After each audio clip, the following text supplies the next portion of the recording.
et vous dire que Sciences Po ambitionne de développer cette stratégie de formation auprès des élus dans les territoires, puisque Jean-Paul Huchon avait rappelé ce chiffre, seuls 2% des élus se forment chaque année, et donc nous ambitionnons avec Sciences Po, avec toute une série de partenaires, de développer cette formation au plus près des territoires, parce que nous allons développer aussi à travers nos campus en région des offres de formation continue. Je ne serai pas plus long, puisque je crois que nous allons aussi avoir un moment d'échange, et donc je vous passe la parole, Monsieur le Premier ministre. Eh bien, Monsieur le Directeur, merci de m'accueillir dans les locaux de cette grande institution où j'ai usé en d'autres temps mes fonds de culotte.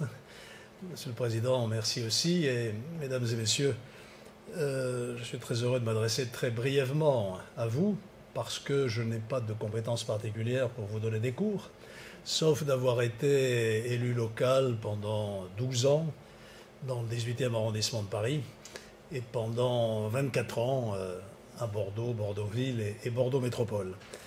Et je voudrais féliciter à la fois Sciences Po et l'Institut de la gouvernance publique d'avoir pris cette initiative et d'avoir créé ce certificat. Et cela, je crois, pour deux raisons principales. D'abord, c'est que nos concitoyens attendent de plus en plus de choses de leurs élus locaux. On l'a vu à l'occasion de crises récentes, celle du Covid. En ce moment même, l'accueil des réfugiés qui fuient l'Ukraine écrasée sous les bombes, ce sont les élus locaux qui sont en première ligne parce que ce sont des élus de proximité, parce qu'ils sont disponibles, attentifs et qu'ils savent créer avec nos populations la relation humaine qui est nécessaire. Et ceci est important. C'est une des solutions, je l'évoquais récemment dans un petit discours que j'ai fait au Sénat, une des solutions à la crise de notre démocratie représentative, rapprocher les pôles de décision, les centres de décision des citoyens et donc décentraliser au profit des échelons locaux, qu'ils soient régionaux, départementaux, ou communaux ou intercommunaux. Donc c'est la raison pour laquelle votre rôle est particulièrement crucial. La deuxième raison pour laquelle cette initiative est positive, c'est que vous êtes confronté à une complexité de la législation et de la réglementation qui ne cesse de s'accroître. Dans mes fonctions actuelles, je constate la prolifération législative à laquelle nous avons à faire face. On fait des lois matin, midi et soir, souvent mal faites d'ailleurs. Un de mes prédécesseurs, je crois que c'était Pierre Mazot, dénonçait les lois bavardes. Les lois arrivent sur le bureau de l'Assemblée nationale avec 30 articles, elles en ressortent avec 150 articles, en moyenne. Voilà. J'avais ambitionné, dans l'ancien temps, de faire inscrire au fronton de l'Assemblée nationale cette phrase tirée d'un ouvrage de Montesquieu: « Quand il n'est pas nécessaire de faire une loi, il est nécessaire de ne pas en faire. » Les présidents de l'Assemblée nationale n'ont pas voulu inscrire cette phrase au fronton de leur hôtel, de leur palais.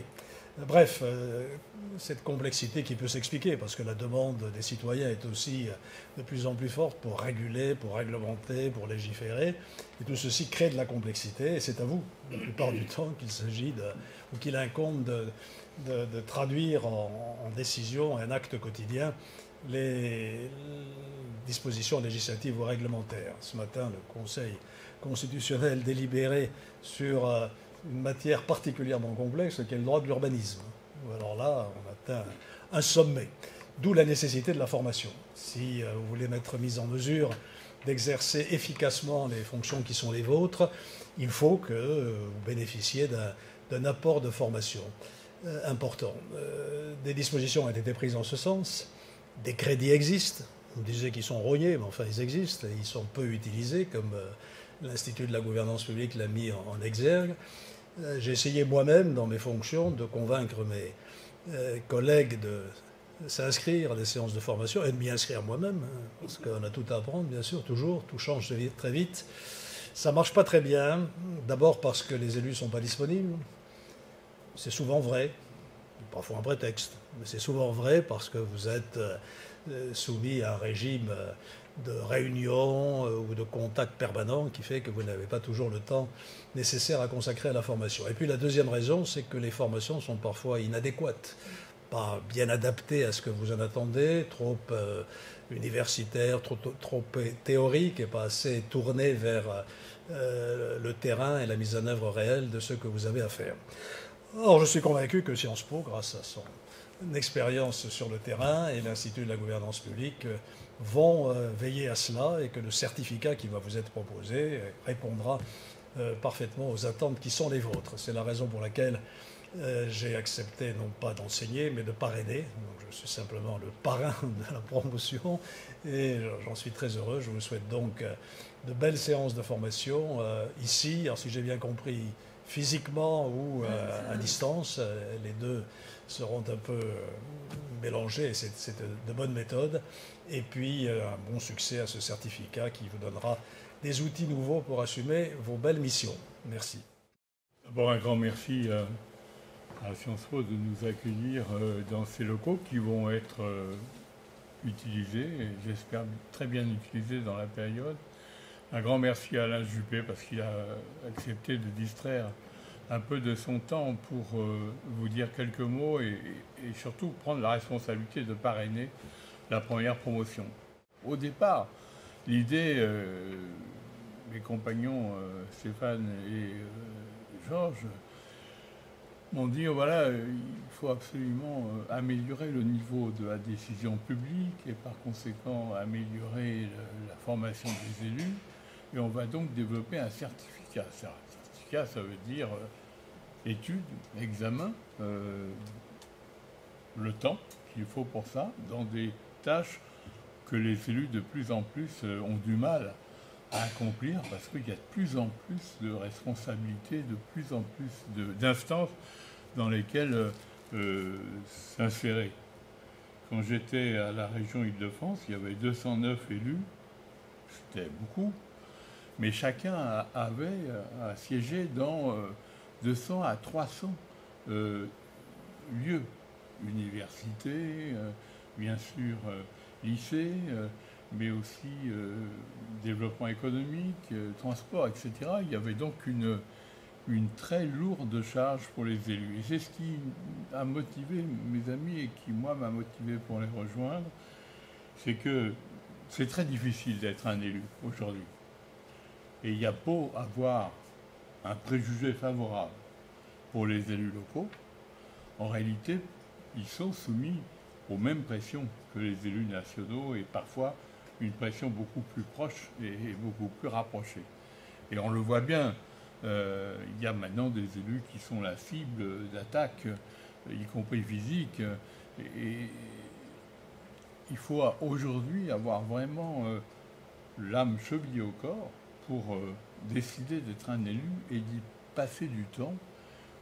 Je ne dis pas forcément d'y faire carrière, mais en tout cas y passer du temps et suivre les idées qu'on a lancées. Alors, ce qui va être passionnant dans ce cursus de formation, c'est qu'il est à la fois appuyé sur des élus locaux qui ont vraiment leur place dans la gestion publique naturelle, si j'ose dire, mais c'est aussi un cursus qui va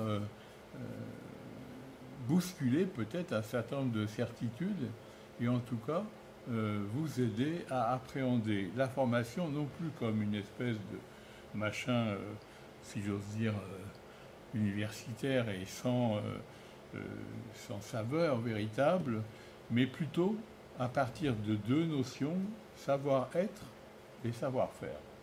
Savoir-être parce que quand on gère une municipalité aussi importante que Bordeaux, par exemple, toutes les questions sont importantes, y compris les questions de gestion du personnel, etc. Il faut avoir tout cela présent à l'esprit. Et de la même manière, savoir-faire, ça ne veut pas dire être capable de décliner la comptabilité M14 dans le détail, mais ça veut dire être capable de comprendre où on est, ce qu'on peut faire et ce qu'on doit faire. Et une des questions majeures qui vont revenir dans ce cursus de formation, demain, moi, je ferai une petite masterclass pour insister sur cet aspect, notamment, c'est quel est le rapport qu'on entretient entre élus et services et fonctionnaires, parce que c'est quand même très important. Ce qui nous a motivés aussi, c'est un attachement profond, qui est le nôtre, qui est aussi celui d'Alain Juppé, parce qu'il a beaucoup développé dans ses fonctions, et qui est, je crois, aussi dans l'esprit Sciences Po, c'est aller vers plus de décentralisation. Ça ne veut pas dire répartir nécessairement les compétences autrement et lutter entre les communes, les départements et les régions pour s'approprier des compétences, mais c'est avoir une conception de la vie publique qui fait appel à une participation effective à la fois des citoyens et de leurs représentants. Nous le faisons dans un esprit résolument, entre guillemets, apolitique. Je sais bien que la politique, ça n'existe pas, etc. Mais enfin, nous le faisons en accord avec des gens de droite comme de gauche, et c'est ce qui est préférable.